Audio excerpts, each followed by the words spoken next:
nyakubahwa perezida wa sena umaze kubitorerwa mu kanya,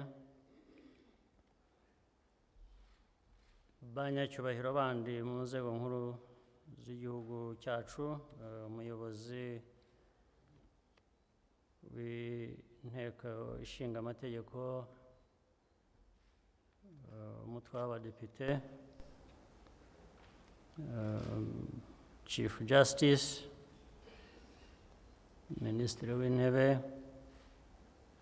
basenateri, badepite, baminisitiri n'abasekreteri ba leta, bayobozi b'izindi nzego z'igihugu cyacu, iz'umutekano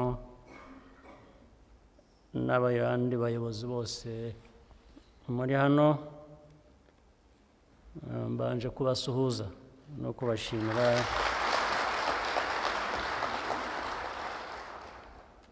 ndabashimira n'uyu muhango dushoje wagenze neza.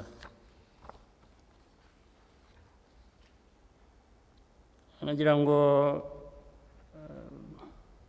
ntatinze mu magambo none ariko wenda ndi buyatindemo mu mwanya uri buze, nshimire perezida wa sena Makuza imirimo yari asanzwe akora kandi niyo yemeye gukora, ndetse na Fatu ugiye kumwungiriza n'abandi basenateri bari kuri urwo rwego byiza bamaze iminsi bakora kandi nibwira ko bazakomeza gukora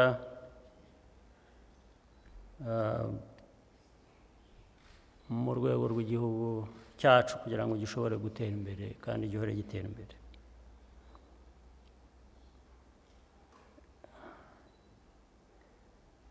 Ndumva nanasezeranya nk'uko bisanzwe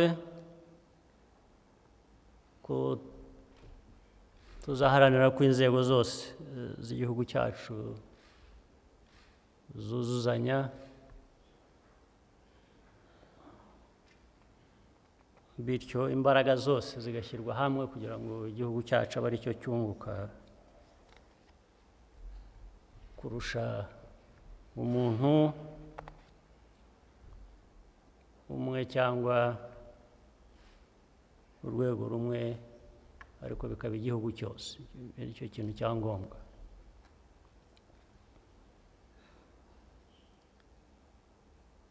Icyo nakongeraho rero ni iki, nkajya noneho mu byo nifuza kuvuga.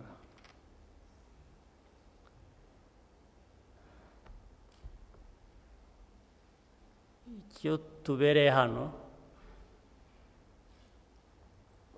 nk'abayobozi, inshingano dufitiye abanyarwanda, dufitiye igihugu cyacu, biri mu burenganzira bwacu,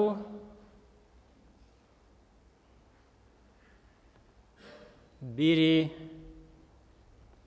no mu gaciro kacu dushaka kwiha, dushaka guha abanyarwanda abo ari bo bose,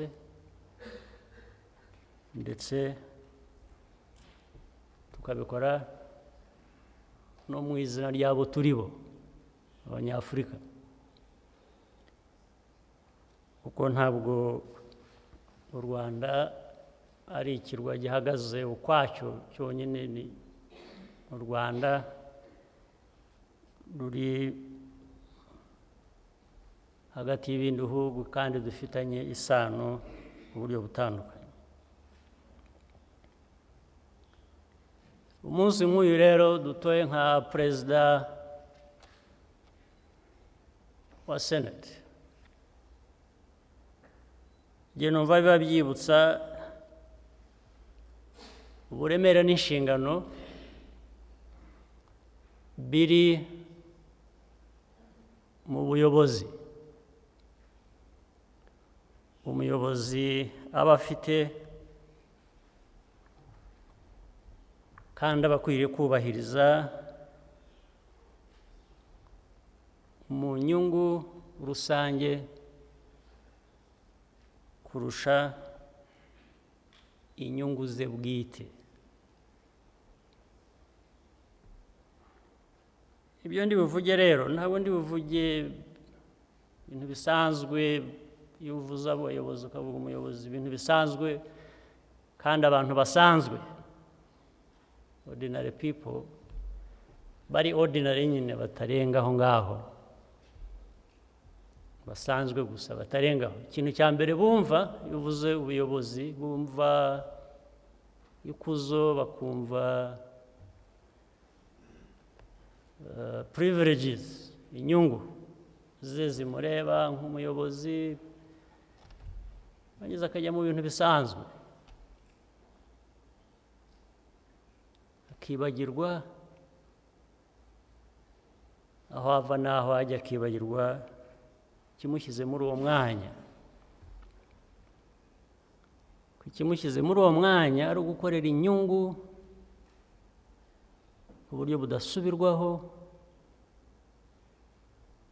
z'Abanyarwanda. Ntabwo ari ukwikorera ku giti cye, ntabwo ari inyungu ze nk'ikuzo cyangwa umutungo cyangwa ibindi, akibona, akireba, akareba uwo bava inda imwe cyangwa akareba umuryango we, akareba n'inshuti, byarangira bikarukiraho. Ntabwo ari ko ubuyobozi bukwiriye kuba bumeze, nta nubwo ari ko bukwiriye kumvikana na rimwe. Icya kabiri,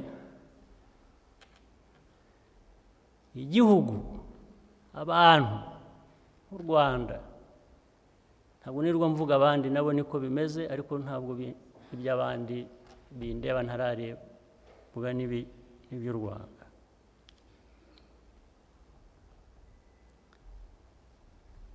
Abantu bagira inyungu. Abanyarwanda bashaka umutekano, bashaka uburenganzira bwo gukora ibibateza imbere mu buryo ubwo ari bwo bwose.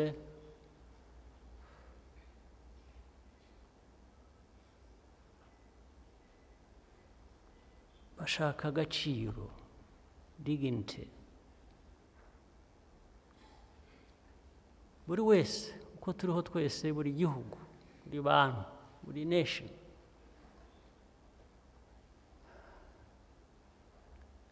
ifite izo nyungu. Uyu muyobozi iyo adakoreye izo nyungu z'abantu be, agakorera inyungu z'abandi, niho hava ibibazo, niho haturuka ibibazo by'igihugu nk'icyacu gishobora kuzakomeza kuba mu bukene, kuba mu mwiryane, kuba aho u Rwanda n'Abanyarwanda badakwiriye kuba bari. Umuyobozi agakorera inyungu z'abandi, abo bandi bo nyine barashaka kugera aho bashaka kugera, barangiza bakagukoresha,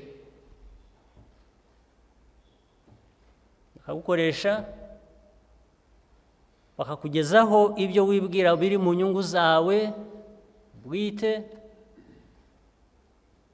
iz'igihugu ukorera zigahomberamo,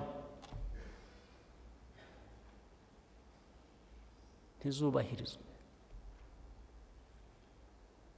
Ni bangahe buri munsi birirwa babwirwa ko ari ibitangaza, ko ari banyuranyije n'ibyo igihugu cyifuza, bageze batya, baba ari ibitangaza kandi kuko banabafasha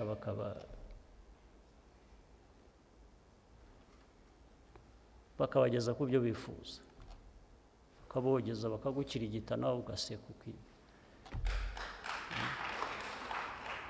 kumva kuri igitangaza. Ariko iyo babikora ntabwo bakorera inyungu zawe, nta nubwo bakorera inyungu z'Abanyarwanda, barakorera izabo, kuko baraguhindura isuka ibahingira, baraguhindura igikoresho kikorera inyungu zabo, kidakorera izawe, kidakorera iz'Abanyarwanda. Buri munsi tubona ingero zabyo, buri munsi turazibona, ariko ngira ngo abantu benshi bafite amaso ntibabona, bafite amatwi ntibumva. Iyo uri umuyobozi ufite amaso ntubone, ukagira amatwi ntiwumve, igihugu kigira ibibazo nk'ibyo twebwe tuzi no mu mateka yacu.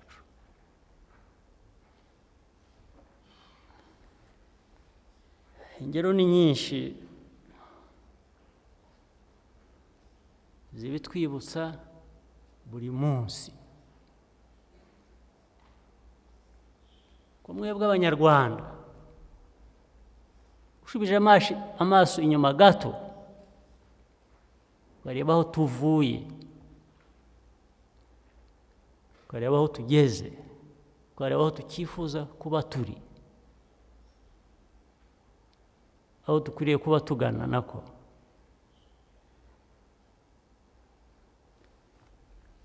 ibi byose wari ukwiye kuba, umuntu akwiye kuba abishyira mu gaciro, akagira icyo abivanamo cyamuhindura, cyamuyobora mu mikorere ye ya buri munsi, yumva ko akorera u Rwanda. Niba mushaka ingero, reka mbahe ingero. Kandi nk'u Rwanda ibyo tunyuzemo ni byinshi, imitego tunyuzemo ni myinshi.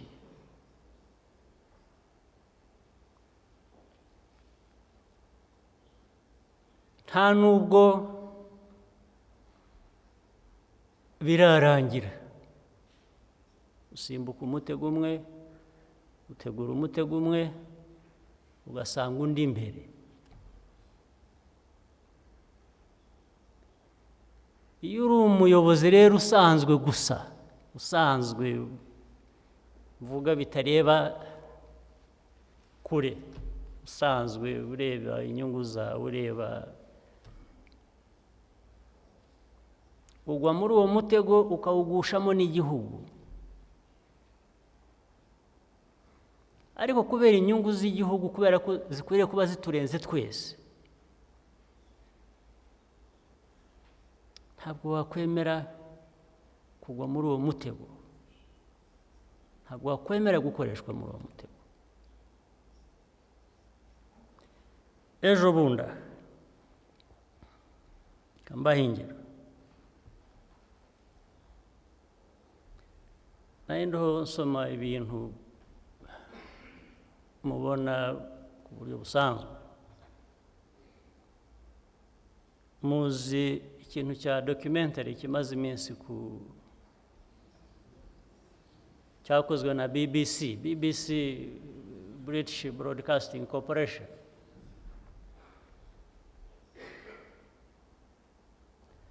Well, batubwira ko iri independent. Okay, ubwo ndabyemeye,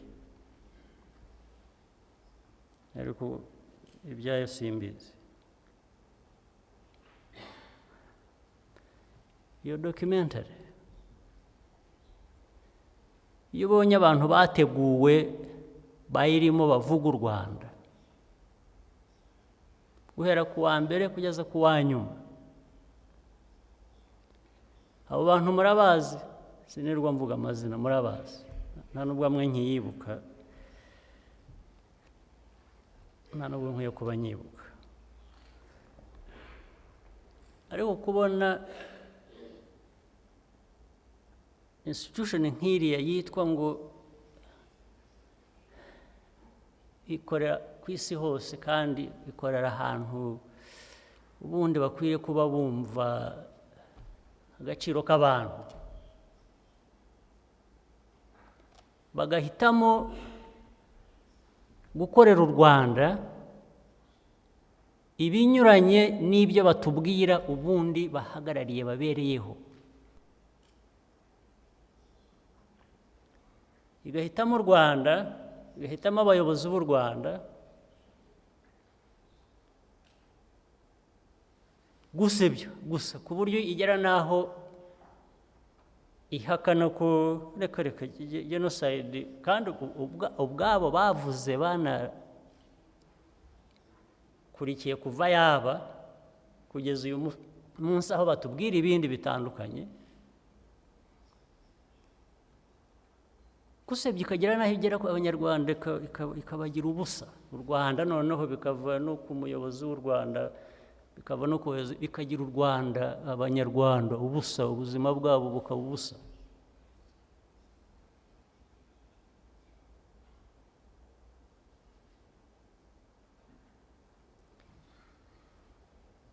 Kandi nuko turi Abanyarwanda, nuko turi Abanyafurika.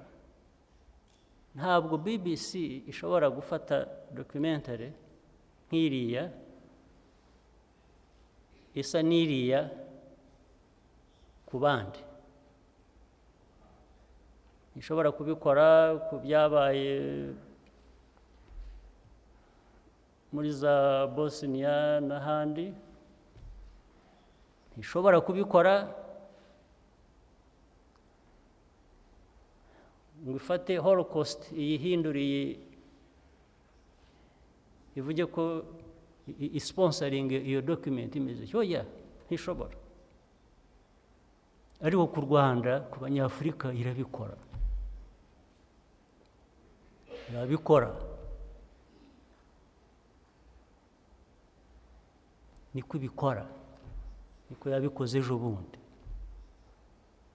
Barangiza bakatubwira ko agaciro k'amakuru k'abanyamakuru, freedom of expression, freedom of speech, freedom, yes, freedom of speech bajya batubwira kuri twe itandukanye n'iyo babwira abandi. Freedom of speech ku Rwanda ni ya yindi yemerera na RTRM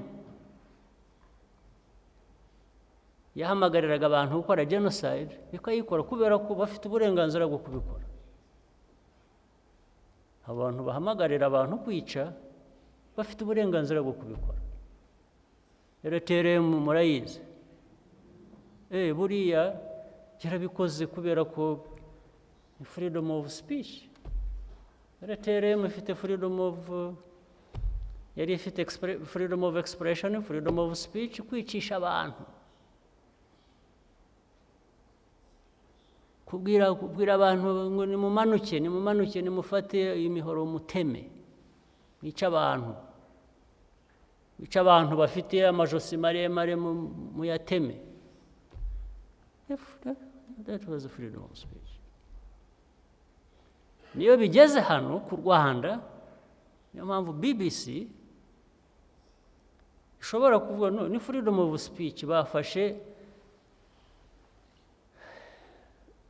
divisionists bose, actually harimo n'abagenosideri by principle, nibo bagiye gutanga narrative y'u Rwanda.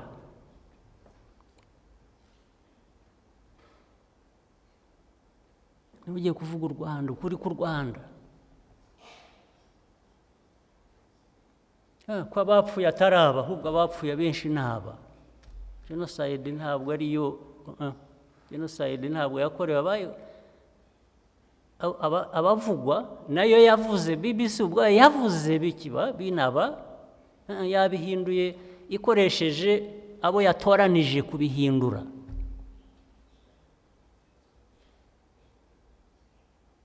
Ubu nitwe bicanyi,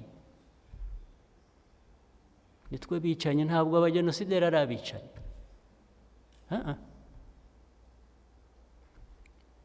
Ubu nitwe bicanyi, ubwo turahangara. Niyo publicity ikorwa.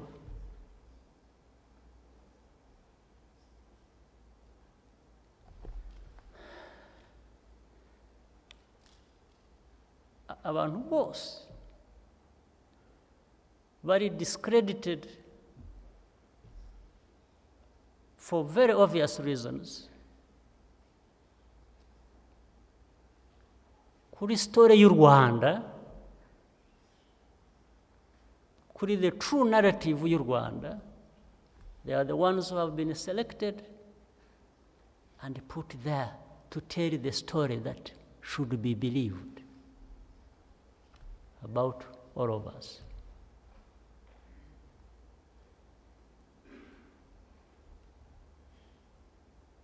That is coming from a world, a part of the world that has a lot of instructions to give us about freedoms.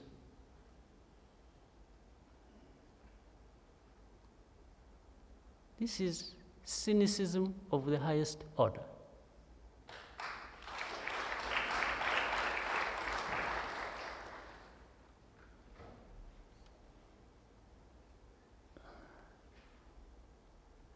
Everything the opposite of what they tell us they stand for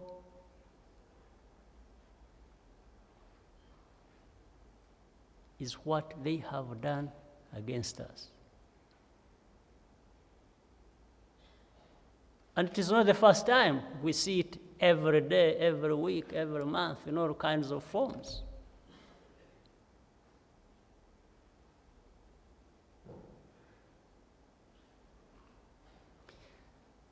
Why am I saying this? Why am I emphasizing this point? I'm saying this to remind you Rwandans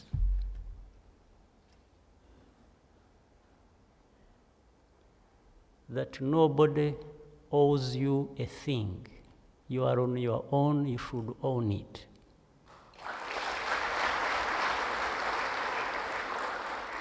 You should own your story.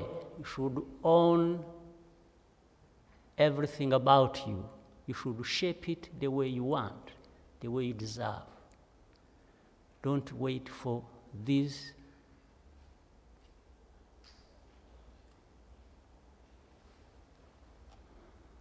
abashinyaguzi. Muzi abantu bita abashinyaguzi. Ushinyagura.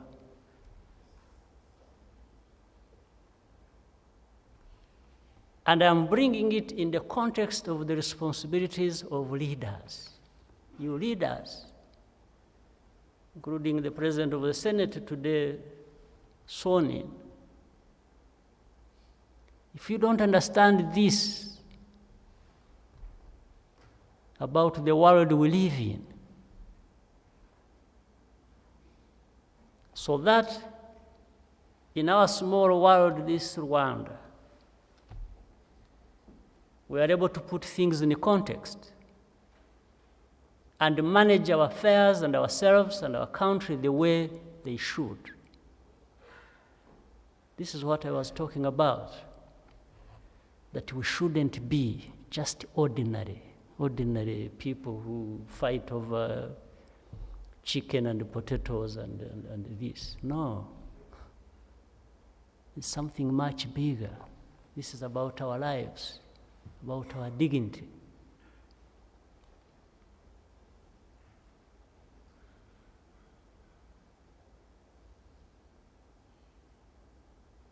There is even, there is a lot to learn from critics, people who criticize you. Even if unfairly, there is always something. You can look around and find something, pick from that and learn from it. But these are not cynics. These are not critics. These are not ordinary critics. It's just a criminal.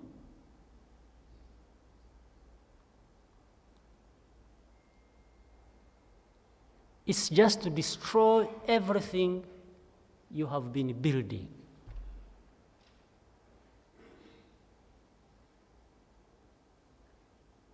That's it. So they are the same people doing that to you, They are the same people who come the next day and start telling you the best thing for you, what you should be doing in your best interests. They actually assume they put themselves in a position where they know your interests better than you do. Well, maybe it is also true. Maybe we also portray ourselves as people who don't know our interests and have to be reminded by these cynics what our interests are. Ubanza natwe ariko twifata. Natwe twifata ku buryo abantu tubona bakabona tutazi icyo dushaka, icyo dukwiye, ikidukwiye, uko dukwiye kubaho, noneho of course bakaza kubikubwira, kubikwibutsa. Ariko iyo babikubwira babikwibutsa, ntabwo ari ibiri mu nyungu zawe, ni ibiri mu nyungu zabo.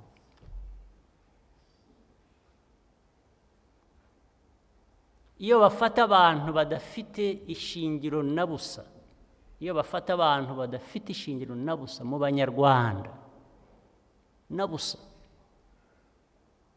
completely discredited people, and they are given a platform to shape what people must believe about you, they are not doing it in your interests.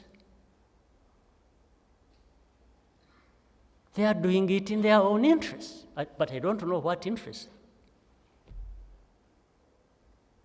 those are.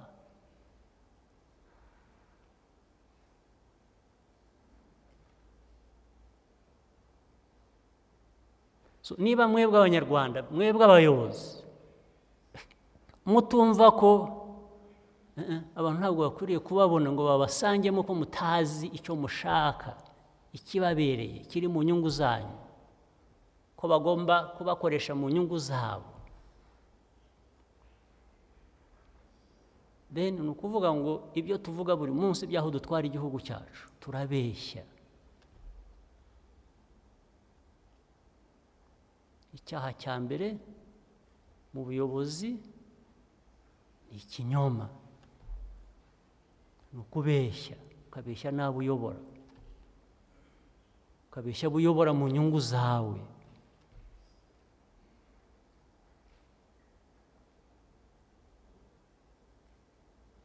You should make a choice. You should make a choice. Ukwiye guhitamo. Mugahitamo guharanira inyungu abanyarwanda bakwiriye kuba bafite, inyungu abanyarwanda bakwiriye kuba bageraho, inyungu iyo uziharanira zawe n'iz'abanyarwanda nibwo uba wiha agaciro. Cyangwa se ugahitamo kuvuga, ukanavuga ko uzaba igikoresho cy'abandi, ukunguka wenyine, ariko ibyo wunguka ntabwo nabyumva ibyo ari byo, simbibona. Bakakurangaza, bakagushyira mu tuntu duto, kwirirwa murwanira ubusa.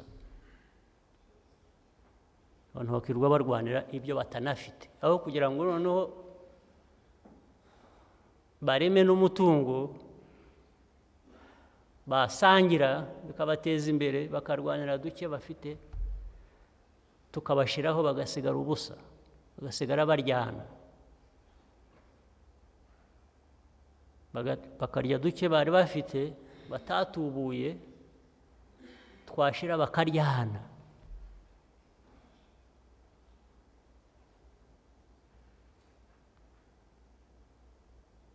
Wibwira ko hari undi ugufitemo inyungu zo kugira ngo agutuburire umutungo n'ibyo utunze kugira ngo mutaryana, uribeshya. Kuryana kwanyu kuri mu nyungu za bamwe, abakora biriya bungukira mu kuryana kwanyu.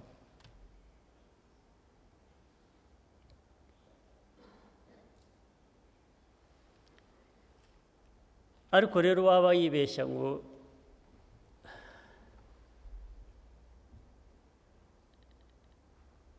imyaka bamwe bamaze baharanira inyungu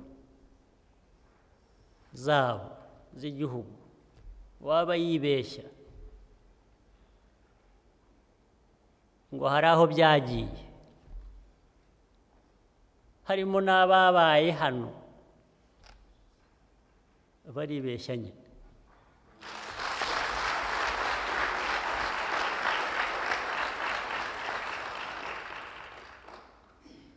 Iyo mitego uko igenda itegwa, uko tugenda tuyinyuramo,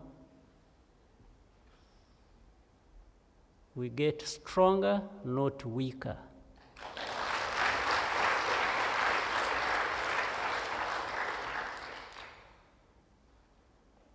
Ibyo byose uko tubinyuramo, kandi naho umubiri waruha, umutima wo nturuha.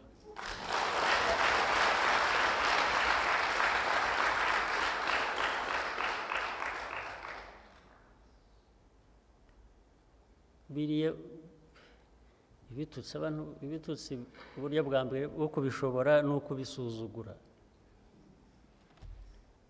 Icya kabiri, nshaka kubasaba abayobozi, ibintu nka biriya biza bijomba abanyarwanda,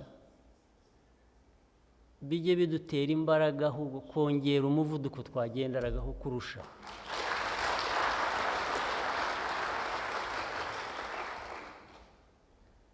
Let's just do more of what we are doing. Let's get more progress beyond the progress we've been getting. That's the only way to answer back to these cynics.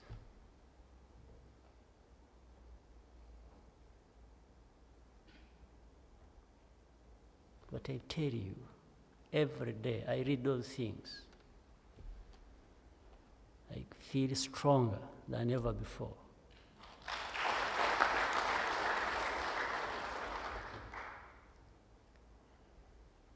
And the only battleground, fortunately,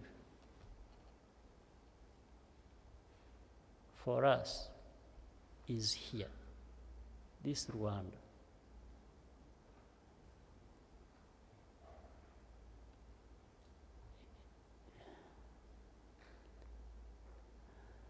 And we shall always prevail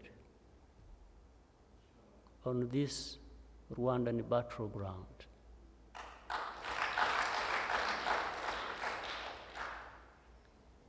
Those who come telling people lies of this, of that, just to destroy what we've been building over the years, they are wrong. They won't get anywhere.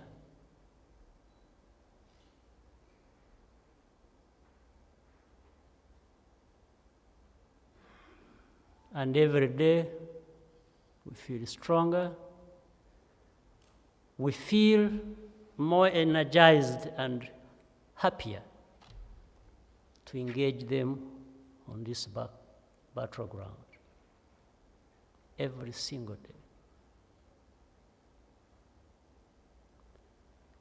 Now, let me shift a little bit from that.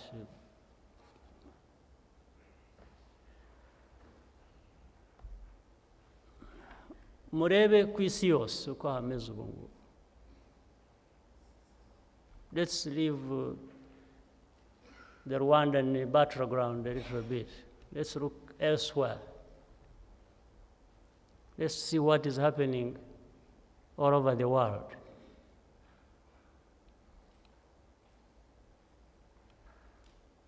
Just tell me which part of the world, and I'll tell you what problems there are.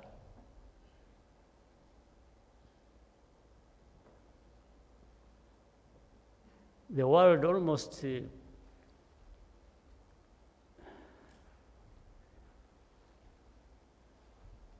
seemingly chaotic. Chaos all over. Of course, that chaos can't be originating from Rwanda. Absolutely not. We have our own share of the world's problems, sometimes more than our share, or a fair share that we should have. But we are not certainly the cause. But it's also a reminder, in a small way, of our responsibilities. Not only responsibilities for our own selves, but also to contribute to finding solutions elsewhere. Make our small contribution to make sure that we can, even small, we can contribute that to getting this world we live in better. Because what affects neighbors, what affects even distant places, ultimately, depending to what level, it also affects us.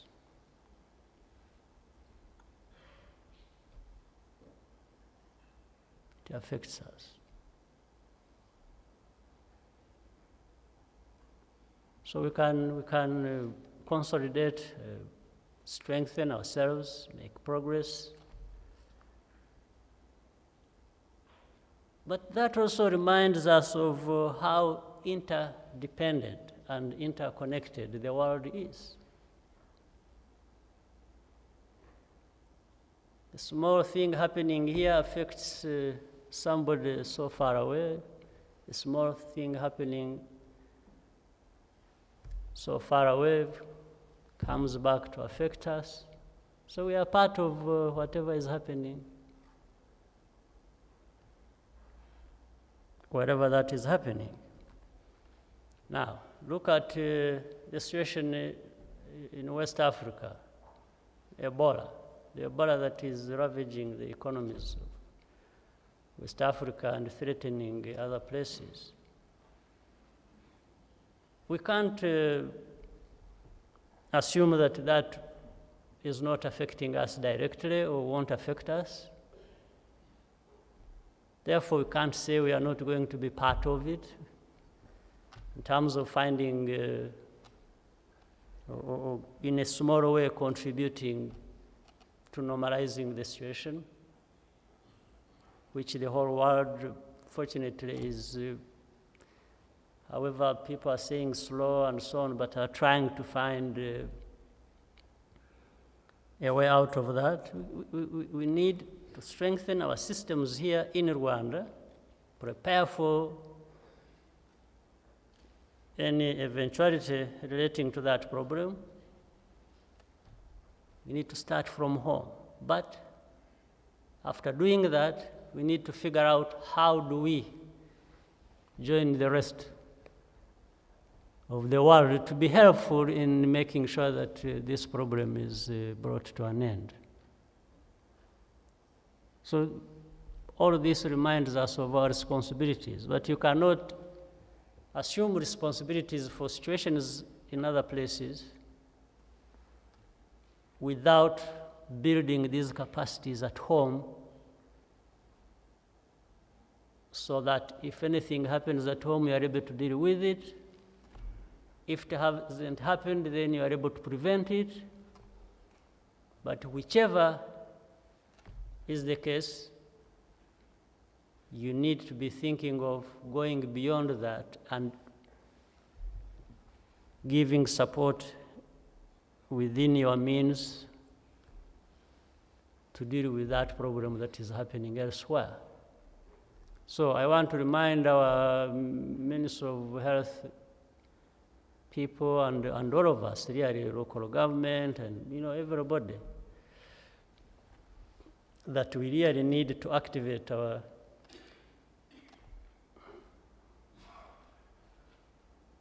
systems, healthcare and other things to stand ready, one, to prevent some of these problems coming here. Two, can we be supportive of the efforts elsewhere to deal with the situation?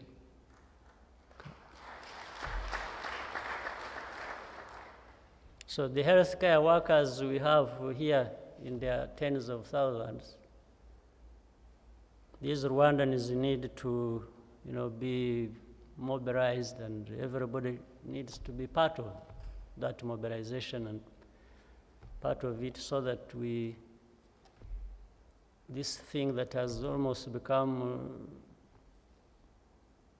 a top priority in terms of national security of countries, which does not exclude our own country,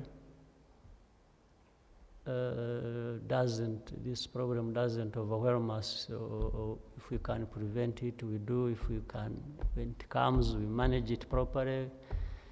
If it doesn't come, then we can use what we have put in place to support what is happening elsewhere. This is what, in other words, leaders here present,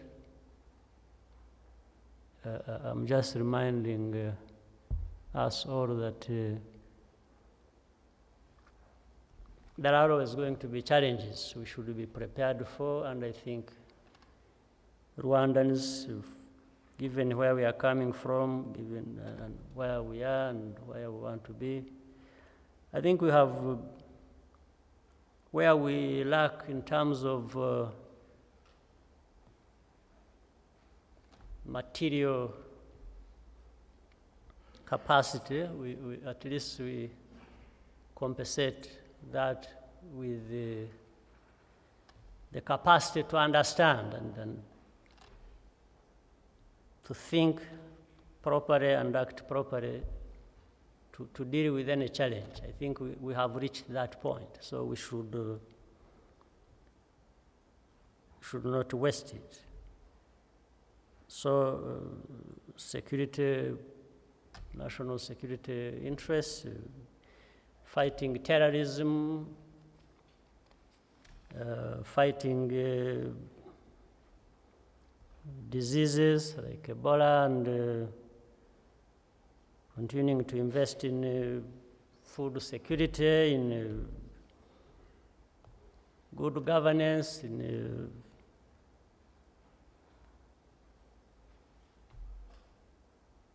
enabling our citizens to be able to do businesses and for their own development, building capacity to adequately respond to any threats to our country and our region and beyond is something that we treat as a priority. And I think this is why I chose to emphasize this point for leaders to understand that these things don't just happen by accident, that we can build the capacities to deal with these challenges, the old and the new challenges, won't happen by accident. We need to have the leaders who understand, who act, who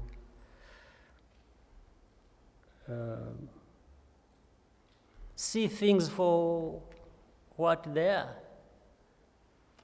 and leaders who,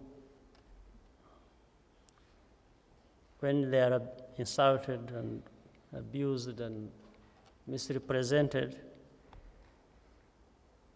they will just do more of what they think they are doing right, rather than quitting and running away from problems. I think we should be people who don't run away from problems. iyo uhunze ibibazo ujya hehe harya? Uhunga ibibazo ajya he? If you run away from the problems of Rwanda, where would you run to? Huh? Yeah, so you are better off pushing back and fighting, really, the way you should. Yes.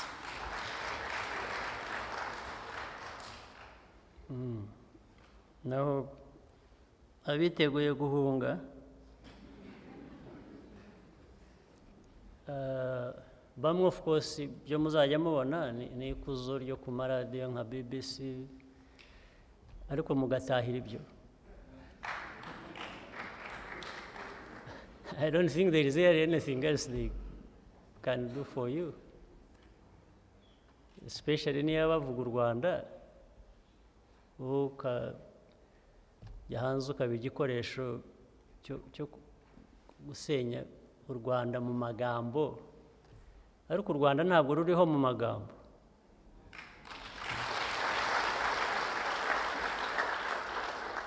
U Rwanda ruriho mu kuri, u Rwanda rurahari. Yes, uraza hano ukahasanga mwebwe, ukahasanga abantu. It's real. Yes, ukahasanga ibikorwa. Yes. And if you want a fight, they give you a good fight. If you want peace, they give you real peace.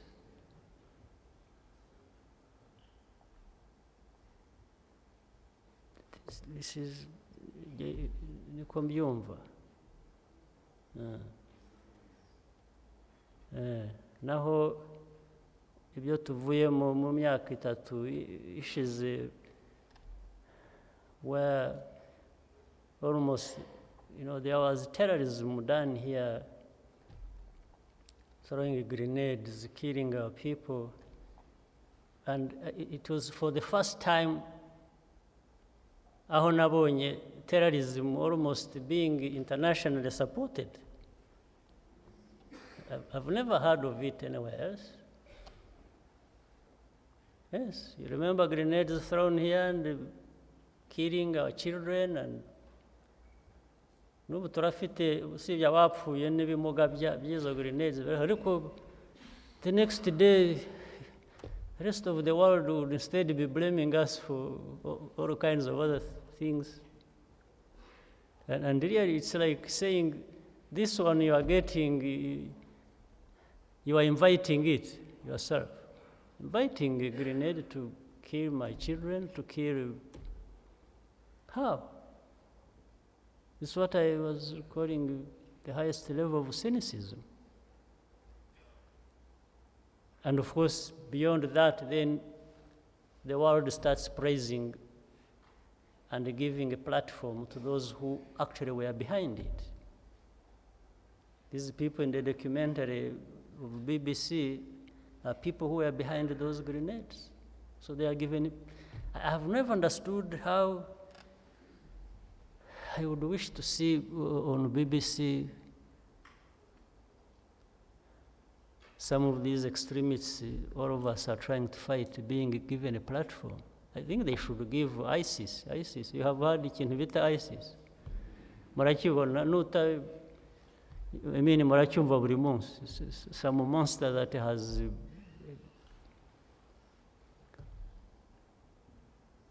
developed, that is causing insecurity and killing people and all kinds of things in different sorts of names. If those can, why don't they, in the name of freedom of expression, why don't they give them a platform and we see what they say? Or would they actually do that? I want to see somebody,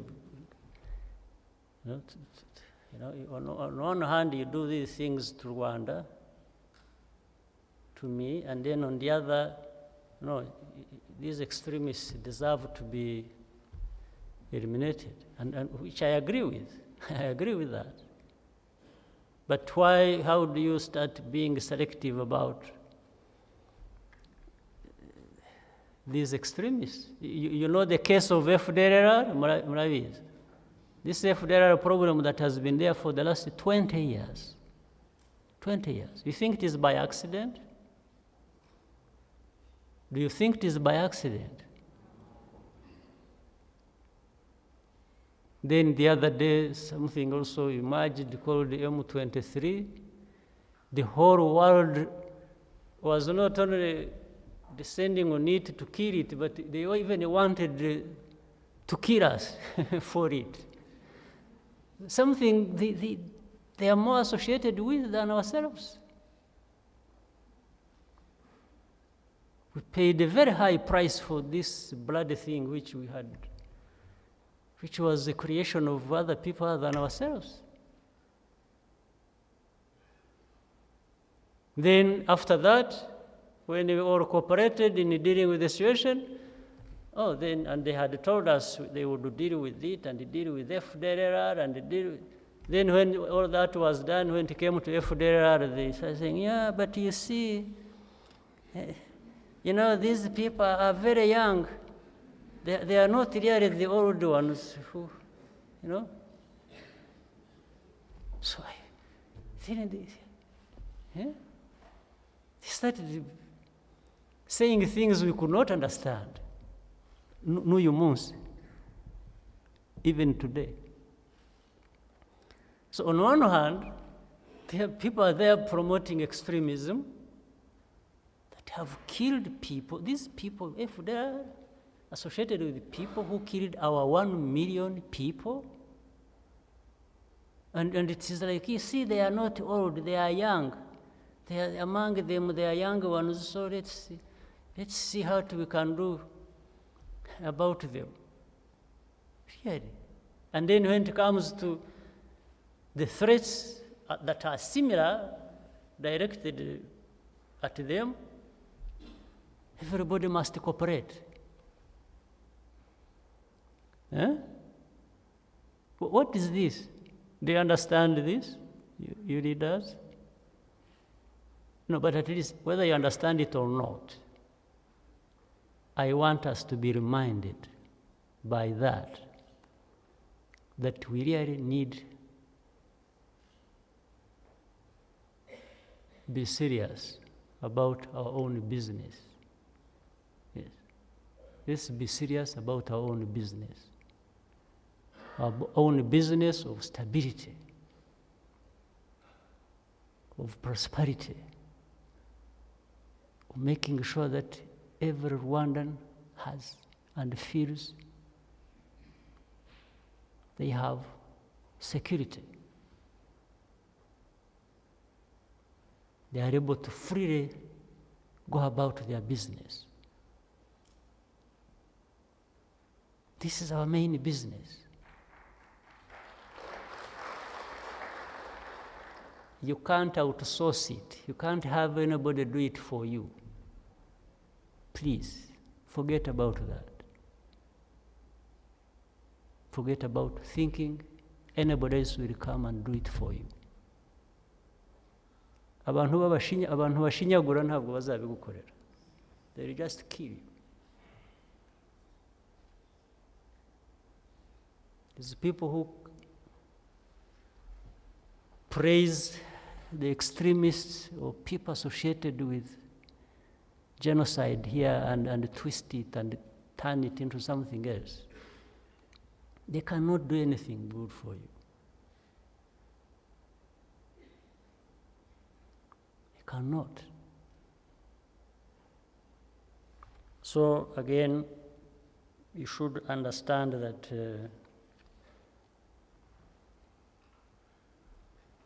you have your country, your lives to manage, to run. You better do it, you own it,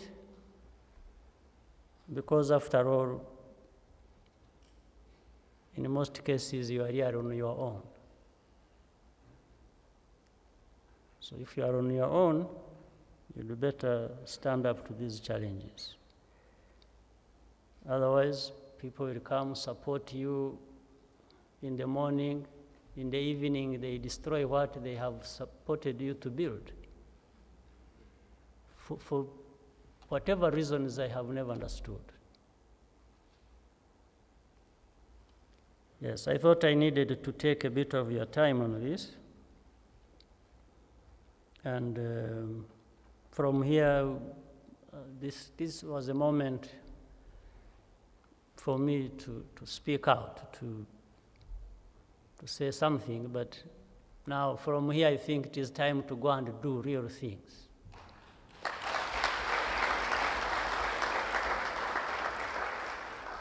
And that is the task of all of us, all the leaders, those who have been there and those who come in at different times. That is our main business. And so let us be the real fighters for our own progress and development. Asante sana.